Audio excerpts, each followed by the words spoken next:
I'm Duan. Welcome to PD Tech for another professional guide. And I'm Peter. We combine 40 years of industry experience with modern tech to keep your business moving. Want to see exactly how your business is performing? Let's get into your profit and loss and compare this year's financial results to the last.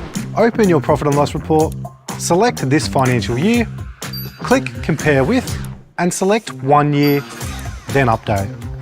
Click Edit Layout and add in a variance column. Set current year as your first column and last year as the second. Add a second variance column and check this box. Click Update Layout and boom! Plus, you can save it as a custom report and run it whenever you need. Wow, thanks past you. For more Xero tips and tricks, visit the X Hacks Hub.